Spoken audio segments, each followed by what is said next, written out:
ஈரானுக்கும் அமெரிக்காவுக்கும் நடுவில் போர் நிறுத்தம் வந்துருச்சு. ஆனால் இந்த போர் நிறுத்தம் எந்த அளவுக்கு செயல்பாட்டில் இருந்துட்டு இருக்கு? ஒரு பக்கம் பார்த்தோன்னா ஈரான் எந்த அளவு கப்பல்களை அனுமதிக்கிறாங்கன்றது தெரியல. இன்னொரு பக்கம் பார்த்தோன்னா லெபனனுக்கு எதிரான தாக்குதலில் இஸ்ரேல் தீவிரப்படுத்த ஆரம்பிச்சிருக்காங்க. அப்படியே பாகிஸ்தான் பக்கம் பார்த்தோன்னா லெபனானும் தான் சீஸ்ஃபயரில் இன்க்ளூடட்னு சொல்கிறாங்க. இஸ்ரேல் பக்கம் திரும்பி பார்த்தோன்னா இல்லை லெபனன் வேற ஈரான் வேற, நாங்கள் இந்த போர் நிறுத்தத்துக்கு ஒத்துக்கிட்டது இல்லை சீஸ்ஃபயர் அனௌன்ஸ் பண்ணியிருக்கிறது ஈரான் ஃப்ரண்ட்டுக்கு மட்டும்தான். லெபனனில் நாங்கள் நடத்தக்கூடிய தாக்குதலுக்கும் ஈரானுக்கும் சம்பந்தம் கிடையாது. ஸோ எங்களோட முழு கான்சென்ட்ரேஷன் இப்போ லெபனன் நோக்கி தான் இருந்துட்டு இருக்குன்னு இவங்க ஒரு பக்கம் சொல்லிட்டு இருக்காங்க. எல்லாமே இந்த போர் நிறுத்தத்தை பற்றி வரக்கூடிய அத்தனை ஸ்டேட்மெண்ட்ஸும் ஒன்னோட ஒன்று ஒத்து போகாத மாதிரி இருக்கிறத பார்க்க முடியுது. ஸோ இதை பற்றின சில முக்கியமான அப்டேட்ஸ் குறிப்பாக சொல்லணும்னா, பாகிஸ்தானோட டிஃபென்ஸ் மினிஸ்டர் அவர்கள் நேற்று ஒரு ட்வீட்டை போட்டார். அந்த ட்வீட் ரொம்ப வைரலானது மட்டும் இல்லாமல் இஸ்ரேல் கிட்ட இருந்து ரொம்ப சிவியரான ரெஸ்பான்ஸ் அதற்கு எதிராக வந்திருக்கு. இது எல்லாத்தையுமே எந்த ஒரு பதிவில் பார்த்துலாம். ஸோ வாங்க வீடியோக்குள்ள போயிடலாம். நான் உங்கள் ஆக்கே தான் புக்ஷா வழங்கும் டிபி ட்ரெண்டிங்ஸ்.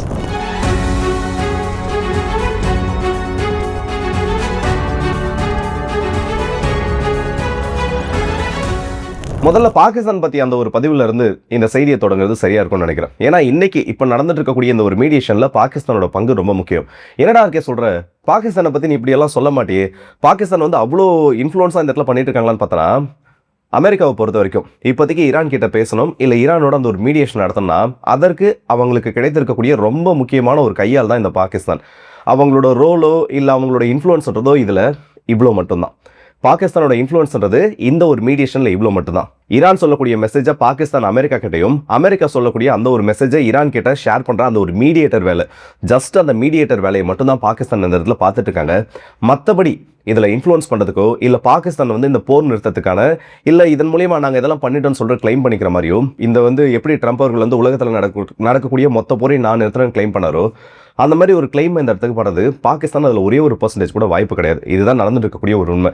இப்படியெல்லாம் பிரச்சனை போயிட்டு இருக்கப்போ தான் பாகிஸ்தானோட டிஃபென்ஸ் மினிஸ்டர் கவாஜா ஆசிஃப், யாரு அமெரிக்கா நம்மளை கழிவறை காகிதம் போல் டாய்லெட் பேப்பர் மாதிரி யூஸ் பண்ணி தூக்கி போட்டாங்கன்னு அவங்களோட பார்லிமெண்ட்ல பேசினார்ல, அதே டிஃபென்ஸ் மினிஸ்டர் கவாஜா ஆசிஃப் அவர்கள் நேற்று ஒரு பதிவு போடுறாரு. இது ரொம்ப வைரலான ஒரு விஷயமா மாறிடுச்சு. காரணம் அதில் ஒரு பயன்படுத்தி சில வார்த்தைகள், இஸ்ரேல் பாலஸ்தீன் நிலத்தை ஆக்கிரமிச்சு உருவாக்கப்பட்ட ஒரு நாடு, அவங்க இப்போ லெபனனுக்குள்ள நடத்துறது மிகப்பெரிய மனித உரிமை மீறல், இந்த மாதிரி சில மோசமான வார்த்தைகளை இஸ்ரேலை ஒரு கிரிட்டிசைஸ் பண்ணுறதோ இல்லை லெபனன் மேலே நடத்தின அந்த தாக்குதலை கிரிட்டிசைஸ் பண்ணுறதோ இந்த இடத்துல பிரச்சனை கிடையாது. இஸ்ரேலை ஒரு கிரிட்டிசைஸ் பண்ணுறதோ இல்லை லெபனன் மீது நடத்தப்பட்ட தாக்குதலை கிரிட்டிசைஸ் பண்ணுறதோ பிரச்சனை கிடையாது. ஆனால் மீடியேட்டர் ரோலில் இருக்கக்கூடிய ஒரு நாடு, மீடியேஷன் பண்ணக்கூடிய ஒரு நாடு, ஆக்டிவ் மீடியேஷன் நடந்துட்டு இருக்கப்போ அதில் இன்வால்வ் ஆகிருக்கக்கூடிய ஒரு பார்ட்டியின் மீது இந்த மாதிரி ஒரு விமர்சனத்தை வச்சதும் அதில் அவர் பயன்படுத்திய சில வார்த்தைகள் தான் இந்த இடத்துல பிரச்சனையாக வர ஆரம்பிச்சது. இந்த ஒரு ட்வீட் வெளியில் வந்தது தான். எப்படான்னு வெயிட் பண்ணிட்டு இருந்த இஸ்ரேலோட அந்த டாப் கமெண்ட் செயின் இருக்குல்ல, மொத்தமாக பாகிஸ்தான் பக்கம் திரும்பிட்டாங்க. ஒரு கட்டத்துக்கு மேலே எப்படி இஸ்ரேலோட ரெஸ்பான்ஸ் வர ஆரம்பிச்சிருச்சுன்னா, அணு ஆயுதங்கள் பாகிஸ்தான் கிட்ட இருக்கிறதுனால மட்டுமே அது பவர்ஃபுல்லான நாடு கிடையாது, அவங்களோட அரசு அதிகாரிகள் இல்லை குறிப்பான, ஏன்னா அணு ஆயுதமும் பாதுகாப்புத்துறை அமைச்சகமும் ஒன்று இணைந்தது. பாதுகாப்புத்துறை அமைச்சகம் தான் அந்த நாட்டோட மொத்த பாதுகாப்புக்கும் பொறுப்பு. அப்படி இருக்கப்போ இந்த மாதிரி ஒரு நபர் கிட்ட இருந்து, அதோட மினிஸ்டராக இருக்கக்கூடிய நபர் கிட்ட இருந்து இப்படிப்பட்ட கருத்துக்கள் வரக்கூடியது ஏற்புடையத்தக்க ஒரு விஷயம் அல்ல. பாகிஸ்தான் அவங்களோட இந்த விதமான கமெண்ட்ஸை நிறுத்தலைன்னா அதற்கு தக்க பதிலடி இஸ்ரேல்னால கொடுக்கப்படும், அடுத்த கட்ட நடவடிக்கைகளும் எடுக்கப்படும். சிம்பிளா ஒரு வார்த்தையில முடிச்சிட்டாங்க. எல்லாருக்கும் தெளிவா தெரியும் பாகிஸ்தான் கிட்ட இருக்க நியூக்ளியர் வெப்பன்ஸ் இஸ்ரேலுக்கு எந்த அளவுக்கு பிரச்சனைகளை கொடுத்துட்டு இருக்கு, ஃபியூச்சர்ல அதை எப்படி ஒரு த்ரெட்டா இவங்க பார்த்துட்டு இருக்காங்க. அப்படி இருக்கக்கூடிய நிலைமையில தேவையில்லாம பாகிஸ்தான் இப்ப இஸ்ரேலை வம்பிழுத்துட்டு இருக்காங்க. இஸ்ரேல் லெபனனுக்குள்ள நடத்துறது உண்மையிலேயே மோசமான தாக்குதல். நேற்று நம்ம சொல்லியிருப்போம் 250 நபர்களுக்கு மேல ஹெஸ்புல்லாவோட ஆபரேட்டர்ஸ் மட்டும் இறந்துட்டு இருக்காங்க. அது மட்டும் இல்லாம நேற்று நடந்த அந்த ஒரு ஏர் ஸ்ட்ரைக்ல மட்டும் நூற்றுக்கணக்கான பொதுமக்கள் இறந்திருக்காங்க. இப்ப லேட்டஸ்டா வந்திருக்கக்கூடிய ஒரு வார்னிங் என்னன்னா, ஹெஸ்புல்லா ஆபரேட்டிவ்ஸ் ஆம்புலன்ஸை யூஸ் பண்றாங்க. இது இஸ்ரேல் ஜஸ்ட் ஒரு வார்னிங்கை மட்டும் கொடுக்கல, அதுக்கான சில எவிடன்ஸ் கொடுத்திருக்காங்க. அவங்களோட ஆயுதங்களை ஆம்புலன்ஸ்ல லோட் பண்றதுல இருந்து அவங்க ட்ரோனை லான்ச் பண்ணக்கூடிய அந்த லான்ச் பேட் வரைக்கும் உள்ள ட்ரோன்ஸை வச்சு கொண்டு போறது எல்லாமே இஸ்ரேலோட ட்ரோன் காட்சிகள்ல பதிவாயிருக்கு. இப்போ இதை காரணமா வச்சு இல்லை இதை எவிடன்ஸா கொடுத்துட்டு இஸ்ரேல் என்ன ஒரு வார்னிங் கொடுத்திருக்காங்கன்னா, இதுக்கப்புறம் ஹெஸ்புல்லாவுக்கு எதிராக நாங்கள் தாக்குதல் நடத்தக்கூடிய இடங்கள்ல எந்த ஒரு ஆம்புலன்ஸ் உள்ள வந்தாலும் அதை நாங்கள் தாக்குவோன்னு ஒரு எச்சரிக்கையை கொடுத்துருக்காங்க. இஸ்ரேல் தாக்குறது ஆம்புலன்ஸை கண்டிப்பாக தப்பு தான். ஆனால் அதே ஆம்புலன்ஸை, சிவிலியன் ஆம்புலன்ஸை ஆயுதங்கள் கொண்டு போகிறதுக்காக ஹெஸ்புல்லா பயன்படுத்துறதும் அங்கே இருக்கக்கூடிய பொதுமக்களுக்கு தான் பிரச்சனையாக மாறிட்டு இருக்கு. நிறைய வீடியோவில் நான் சொல்லியிருக்கேன், இந்த மாதிரி ஹெஸ்புல்லா கம்ப்ளீட்டாக டிசாம் பண்ணுறது அவ்வளோ சீக்கிரத்தில் முடியாது. காரணம் அவங்க அங்கே இருக்கக்கூடிய ஒரு முக்கியமான ஒரு பொலிட்டிக்கல் பார்ட்டி. இதை நான் பல வீடியோஸில் சின்ன ஒரு ஸ்டேட்மெண்ட்டாக சொல்லியிருப்பேன், அதை எக்ஸ்பிளைன் பண்ணியிருக்க மாட்டேன். நிறைய பேர் அதில் டவுட்டாக இருக்குன்னு சொல்லிட்டு இருந்தாங்க. எப்படி அவங்க பொலிட்டிக்கல் பார்ட்டியாக இருக்க முடியும், எப்படி அவங்களால இந்த அளவுக்கு பவர்ஃபுல்லாக இருக்க முடியும். ஆக்சுவலாக லெபனனோட பார்லிமெண்ட்டை பொறுத்த வரைக்கும் 128 சீட்டு, அதை 128 சீட்டை சரிபதியாக பிரித்து 64 கிறிஸ்டியன்ஸ்க்கும் மீதம் இருக்கக்கூடிய 64 அங்க இருக்கக்கூடிய முஸ்லிம் குரூப்ஸ்க்கும் அதர் மைனாரிட்டி குரூப்ஸ்க்கும் கொடுத்திருக்காங்க. அந்த 64ல 65 எந்த ஒரு பார்ட்டி பிடிக்குது இல்லை எந்த ஒரு அலையன்ஸ் பிடிக்குதோ அவங்க மெஜாரிட்டியாக கவர்மெண்ட்டை ஃபார்ம் பண்ணிடுவாங்க. 2022க்கு முன்னாடி வரைக்கும் கவர்மெண்ட்டோட ஒரு அங்கமாக ஹெஸ்புல்லா பார்ட்டி இருந்துச்சு. ஆனால் 2022 நடந்த எலெக்ஷன்ஸ்லாம் அவங்களால மெஜாரிட்டியை ப்ரூவ் பண்ண முடியல. ஹெஸ்புல்லாவுக்கு ஒதுக்கப்பட்ட சீட்டுகளோட எண்ணிக்கையை பார்த்தோன்னா மொத்தமாக 17. இவங்க கூட இன்னொரு பார்ட்டி சேர்ந்துருக்கு. இவங்க 2 பேர் ஜெயிச்ச அந்த சீட்டுகளோட எண்ணிக்கை மட்டும் சேர்த்து எடுத்து பார்த்தோன்னா 27க்கும் அதிகமான சீட்டுகள். இது 27 சீட்டுகளை வச்சு அவங்களால அவங்களோட பார்லிமெண்ட்ல கிட்டத்தட்ட இவங்களோட அந்த முக்கியமான இன்ஃப்ளூயன்ஸ் இருக்கக்கூடிய மற்ற பார்ட்டிஸையும் ஒன்னோட ஒன்று சேர்த்துட்டாங்கன்னா, ஏன்னா 65ன்றது மெஜாரிட்டி காமிக்கிறதுக்காக தான் அது கவர்மெண்ட்டை ஃபார்ம் பண்ணிட்டாங்க. ஆனால் இவங்க அப்போசிஷன் பார்ட்டியில் இருந்தாலும் கவர்மெண்ட்டை முடக்கிறதுக்கு தேவையான அந்த அளவுக்கு பவர் இந்த அப்போசிஷன் பார்ட்டி மெம்பர்ஸ் கிட்ட இருக்கு. அதனால பிளாக்கிங் 1/3 மெக்கானிசம் மூலமா இவங்க என்ன பண்ணுவாங்கன்னா இவங்களுக்கு தேவையான சில அமைச்சர் பதவிகளையும் வாங்கிப்பாங்க. இப்போ இந்த ஹெஸ்புல்லாவோட அலையன்ஸ்ல மட்டுமே 2 முக்கியமான அமைச்சர்கள் இருந்துட்டு இருக்காங்க. அதுல முதல்ல இருக்கிறது யாருன்னு பார்த்தோன்னா மினிஸ்ட்ரி ஆஃப் பப்ளிக் ஹெல்த். ரகன் நஸ்ரேடின்னு சொல்லக்கூடிய ஒரு நபர் இந்த பொது சுகாதாரத்துறை அமைச்சராக இருக்காரு. ஹெஸ்புல்லாவுக்கு நெருங்கிய தொடர்புடையவர். கிட்டத்தட்ட ஹெஸ்புல்லாவோட அலையன்ஸ்ல இருக்கக்கூடிய ஒரு நபர்னு சொல்லலாம். அதே மாதிரி மினிஸ்ட்ரி ஆஃப் லேபர் தொழிலாளர் துறை அமைச்சரா இவரும் ஹெஸ்புல்லாவோட அலையன்ஸ்ல இருக்கக்கூடிய ஒரு மெம்பர் ஆஃப் பார்லிமெண்ட் எம்பின்னு சொல்லலாம். இவங்க 2 பேரும் ஹெஸ்புல்லாவோட சார்பா அந்த ஒரு மினிஸ்ட்ரியிலே இடம் பெற்றிருக்காங்க. அப்படி இருக்கக்கூடிய ஒரு சூழ்நிலை ஒரு ப்ராமினென்ட் பவர்ஃபுல்லான ஒரு அப்போசிஷன் பார்ட்டி மட்டும் இல்லாம அந்த கேபினெட்லயும் 2 மினிஸ்டர்ஸை வச்சிருக்கக்கூடிய ஒரு முக்கியமான அலைன்ஸா ஹெஸ்புல்லா ஃபார்ம் பண்ணி வச்சிருக்காங்க. இவங்களை டிசார்ம் பண்றதுன்றது அவ்வளவு சுலபமான ஒரு காரியம் கிடையாது. ஆல்ரெடி லெபனான் பார்லிமெண்ட் லெபனானோட பிரசிடென்ட்ல ஒரு அறிவிப்பு கொடுத்திருப்பாரு.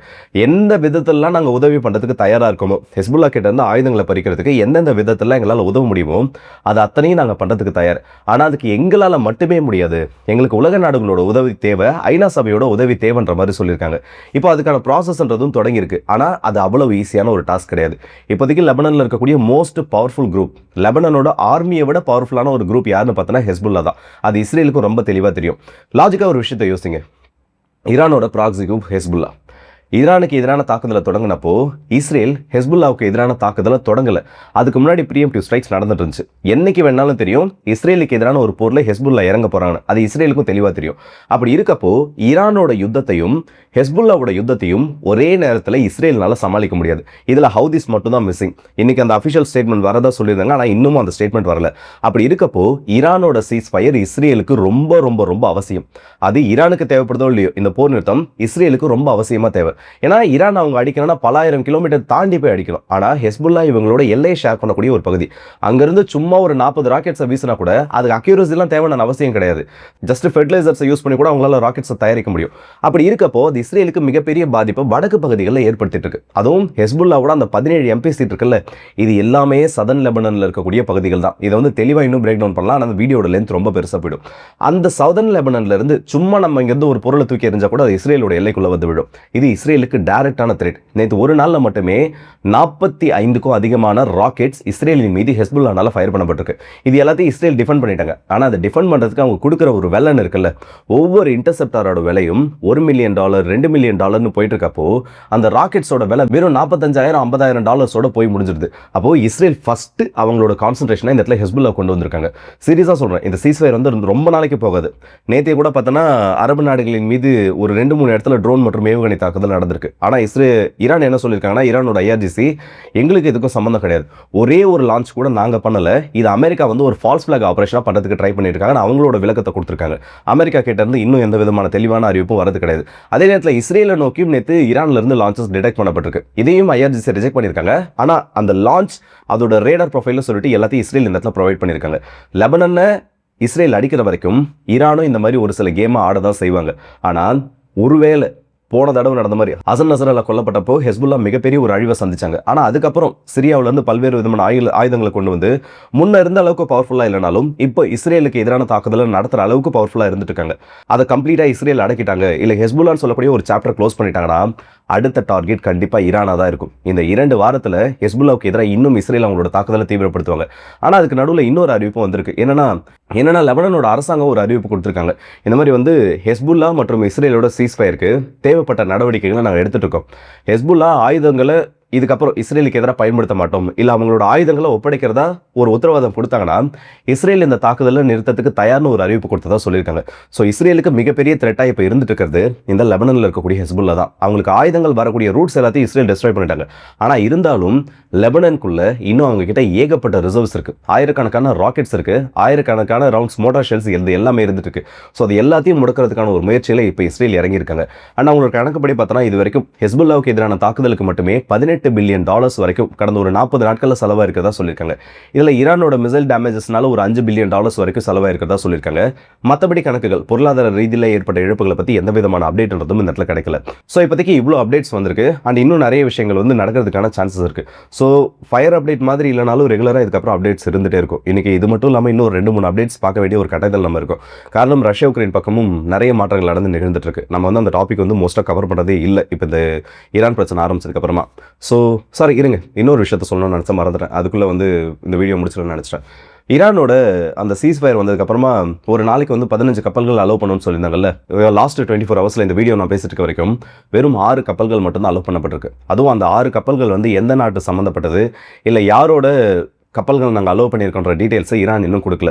ரொம்ப மினிமலாக. இதுக்கு முன்னாடி வந்து இந்த யுத்தம் தொடங்குறதுக்கு முன்னாடி பார்த்தோன்னா ஆவரேஜ் டிராஃபிக் ஆனது 130லேருந்து 150 கப்பல் வரைக்கும் ஒரு நாளைக்கு ஸ்ட்ரைட் ஆஃப் ஹார்மஸை கிராஸ் பண்ண வேண்டியது.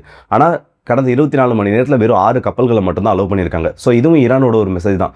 நீ லெபனன் நிறுத்துற வரைக்கும் நான் இந்த பக்கம் ஸ்ட்ரைட் ஆஃப் ஹார்மஸை ஓப்பன் பண்ண மாட்டேன்றது. ஸோ 2 வாரம் கழிச்சு திரும்பவும் இந்த யுத்தம் தொடங்கும். இல்லை இதுக்கு நடுவுலையும் தொடங்கிறதுக்கான ஒரு வாய்ப்பு இருக்குது.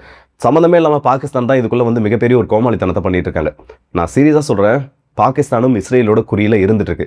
அவங்க கிட்ட நியூக்ளியர் வெப்பன்ஸ் போனதே அமெரிக்கா என்னைக்குமே அந்த பாகிஸ்தானோட அணு ஆயுதம் இஸ்ரேலுக்கு எதிராக இருக்கக்கூடிய அரபு நாடுகளுக்கும் மற்ற அமைப்புகளுக்கும் போகாதுன்னு சொல்லக்கூடிய ஒரு உத்தரவாதம் கொடுத்ததுனால தான் இன்னைக்கு வரைக்கும் பாகிஸ்தானோட நியூக்ளியர் ப்ரோக்ராம் மேலே இஸ்ரேல்னால ஒரு ஸ்ட்ரைக் பண்ணப்படாமல் இருந்துட்டு இருக்கு. இதுவே பாகிஸ்தானோட டிஃபென்ஸ் மினிஸ்டர்லேருந்து இப்படிப்பட்ட அறிவிப்பு வந்துட்டே இருந்துச்சுன்னா அடுத்து இஸ்ரேலோட தாக்குதல் பாகிஸ்தானுக்குள்ளும் நிகழும். ஆனால் அது நேரடியாக ஏவுகணைகள்னால நிகழாது, உளவாளிகள் மூலியமாகவும் மற்றபடி எந்தெந்த சோர்ஸை பயன்படுத்தி பாகிஸ்தானுக்கு எதிராக ஒரு ஸ்ட்ரைக் அவங்களால பண்ண முடியுமோ இது எல்லாத்தையுமே அவங்க பண்ணுவாங்க. அண்ட் அகைன் ஒரு விஷயத்தை நான் கிளாரிஃபை பண்ணுறேன். இந்த இடத்துல பாகிஸ்தான் பண்ணிட்டு இருக்கிறது மீடியேஷன் கிடையாது. ஜஸ்ட் அந்த மெசேஜை பாஸ் பண்ணுறதுக்கான அந்த ஒரு வேலையை மட்டும் தான் பார்த்துருக்காங்க. ஸோ அந்த வேலையை பார்க்குறப்போ அந்த வேலையை மட்டும் பார்க்குறது நல்லது. தேவையில்லாமல் மற்ற நாடுகளை உள்ளே இழுக்கிறது இல்லை டிஃபென்ஸ் மினிஸ்டர் வந்து இந்த மாதிரி வார்த்தைகளை விடுறதெல்லாம் அந்த நாட்டுக்கு நல்லது கிடையாது. ஆல்ரெடி உங்களை தெளிவாக யூஸ் பண்ணிட்டாங்க. டாய்லெட் பேப்பர் மாதிரி பாகிஸ்தானை அமெரிக்கா யூஸ் பண்ணியிருக்கின்ற வார்த்தையை இதே மினிஸ்டர் சொல்லியிருக்காரு. இப்போ அதே அமெரிக்காவுக்காக சீஸ் ஃபயரை போயிட்டு பேசுகிறாங்கன்னா அந்த இடத்துல அசிங்கப்பட வேண்டியது அந்த டாய்லெட் பேப்பர் கிடையாது. ஸோ இந்த வீடியோ பற்றி உங்களோட கருத்துக்களை மறக்காம கமெண்ட் செக்ஷனில் சொல்லுங்கள். குறிப்பாக சொல்லணும்னா ஹெஸ்புல்லாவுக்கு எதிரான தாக்குதலை கண்டிப்பாக இஸ்ரேல் தீவிரப்படுத்த போகிறாங்க. இதுக்கு நடுவில் சீஸ் ஃபயர் வரதெல்லாம் வந்து கம்ப்ளீட்டாக டிசார்மமெண்ட் நடந்தால் மட்டும் தான் நடந்துட்டு இருக்கும். ஆனால் இதனால் பெரிதும் அந்த இடத்துல பாதிக்கப்பட்டிருக்கிறது லெபனனோட பொதுமக்கள் தான். அதுவும் ஆம்புலன்ஸ்க்கு எதிரான ஒரு தாக்குதலை நாங்கள் தொடங்க போகிறோம்னு இஸ்ரேல் சொல்லியிருக்கிறது கண்டிக்கத்தக்க வேண்டிய ஒரு விஷயம். ஐநா சபை முதற்கொண்டு இதுக்கு இது வரைக்கும் எதுவும் பெருசாக வாய்த்திருக்கல. ஸோ இதை பற்றி உங்களோட கருத்துக்கள் என்னன்றதை மறக்காம கமெண்ட்ஸில் சொல்லுங்கள். அண்ட் அதே நேரத்தில் ஆம்புலன்ஸை ஹெல்ப்ஃபுல்லாக யூஸ் பண்ணாலும் தப்பு தான் ஆயுதங்களை கொண்டு போகிறதுக்கு. ஸோ அடுத்த வீடியோஸ் இப்போ மதுரை விடுபடுது உங்கள் எல்லாருக்கும்.